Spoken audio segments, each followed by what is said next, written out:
آج ہم ایک ایسے عثمانی سلطان کی بات کریں گے جس کے دور حکومت کا آغاز ہی ایک ایسے ہولناک واقعے سے ہوا جسے سن کر رونگٹے کھڑے ہو جاتے ہیں۔ جی، ہم بات کر رہے ہیں محمد ثالث کی۔ 19 یہ صرف ایک ہندسہ نہیں ہے، بلکہ یہ 16ویں صدی کی سلطنت عثمانیہ کی طاقت کی بے رحم دنیا کو سمجھنے کی ایک چابی ہے۔ ہوا کچھ یوں کہ 1595 میں تخت پر بیٹھتے ہی اپنے پہلے ہی دن سلطان محمد ثالث نے ایک ہی حکم سے اپنے تمام 19 بھائیوں کو موت کے گھاٹ اتار دیا۔ مقصد تاکہ مستقبل میں کوئی بھی ان کی حکمرانی کو چیلنج نہ کر سکے۔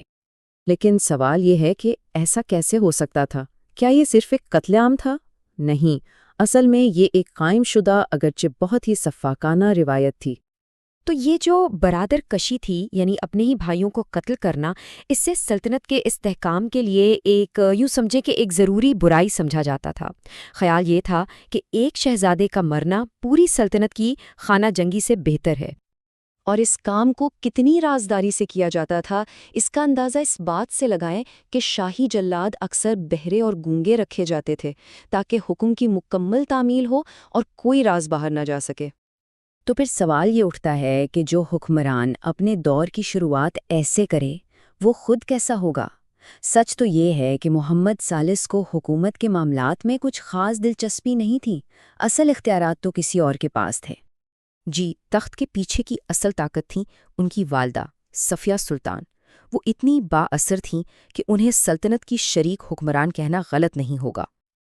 اور اگر ان کی طاقت کا اندازہ لگانا ہے تو بس یہ دیکھیں، صفیہ سلطان خزانے کو کنٹرول کرتی تھی اور ان کی ذاتی آمدنی خود سلطان یعنی ان کے اپنے بیٹے سے 3 گنا زیادہ تھی۔ سوچے ذرا۔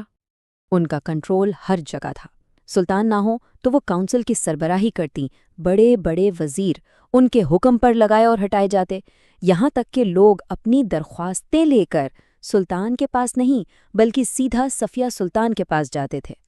لیکن اپنی والدہ کے اتنے اثر و رسوخ کے باوجود محمد کی زندگی میں ایک موڑ آیا جب انہیں خود میدان میں اترنا پڑا، اور وہ موڑ تھا ہنگری کی جنگ۔ اور یہ کوئی چھوٹی بات نہیں تھی، وہ عظیم سلیمان کے بعد پہلے سلطان تھے جو خود فوج کی قیادت کر رہے تھے۔ یہ ایک بڑا موقع تھا کہ وہ اپنی والدہ کے سائے سے باہر نکل کر خود کو ثابت کریں۔ اس جنگ میں کبھی جیت ہوئی تو کبھی ہار، لیکن ان کے دور کا سب سے اہم فوجی لمحہ کیریولیسس کی جنگ تھی، جہاں ان کی قائدانہ صلاحیتوں کا اصل امتحان ہوا۔ اور یہاں ایک بہت ہی دلچسپ بات سامنے آتی ہے۔ ایک طرف تو ان کی فوج نے ایک زبردست فیصلہ کن فتح حاصل کی، لیکن دوسری طرف کہا جاتا ہے کہ جنگ کے دوران سلطان خود اتنے گھبرا گئے تھے کہ انہیں ان کے مشیروں کو میدان سے بھاگنے سے بڑی مشکل سے روکنا پڑا تھا۔ اچھا، ایک طرف یورپ میں جنگ چل رہی تھی تو دوسری طرف سلطنت عثمانیہ کے دربار میں ایک بالکل مختلف اور حیران کن سفارتی کھیل کھیلا جا رہا تھا جس میں انگلینڈ شامل تھا۔ انگلینڈ کی ملکہ الزبتھ اول نے 1599 میں کچھ بڑے شاندار تحفے بھیجے۔ مقصد صاف تھا، اسپین کی بڑھتی ہوئی طاقت کے خلاف ایک مضبوط اتحاد قائم کرنا، کیونکہ اسپین دونوں سلطنتوں کے لیے ایک مشترکہ خطرہ تھا۔ اور یہ کوئی عام تحفے نہیں تھے، ان میں ایک جواہرات سے جڑا ہوا آرگن تھا، ناچتے گاتے پرندوں کے مجسمے، ایک شاندار شاہی بگی اور سب سے اہم، طاقتور صفیہ سلطان کے لیے ایک خاص ذاتی خط۔ یہ انگریزی ٹیکنالوجی کی ایک نمائش تھی جس کا مقصد عثمانیوں کو متاثر کرنا تھا۔ لیکن اتنی بیرونی سیاست اور جنگوں کے باوجود محمد ثالث کی کہانی کا انجام وہیں ہوا جہاں سے وہ شروع ہوئی تھی، محل کی سازشوں میں، خاندان، دھوکہ دہی اور موت کے بیچ۔ ہوا کچھ یوں کہ ایک پیشن گوئی کی گئی کہ محمد ثالث جلد مر جائیں گے اور ان کا بیٹا محمود تخت سنبھالے گا۔ یہ بات صفیہ سلطان تک پہنچ گئی۔ انہیں ڈر تھا کہ ان کا پوتا ان کی طاقت ختم کر دے گا۔ بس پھر کیا تھا، انہوں نے اپنے ہی بیٹے یعنی سلطان کو اس کے بیٹے کے خلاف بھڑکا دیا، اور محمد نے اپنے ہی مقبول بیٹے شہزادہ محمود کو موت کے گھاٹ اتارنے کا حکم دے دیا۔ محل کے اندر حالات اتنے خراب تھے کہ اس وقت کے انگریز سفیر نے بھی لکھا کہ شہزادہ محمود اس بات سے شدید پریشان تھے کہ ان کے والد مکمل طور پر اپنی دادی کے ہاتھوں میں کٹ پتلی بنے ہوئے ہیں، جبکہ ریاست تباہی کے دہانے پر ہے۔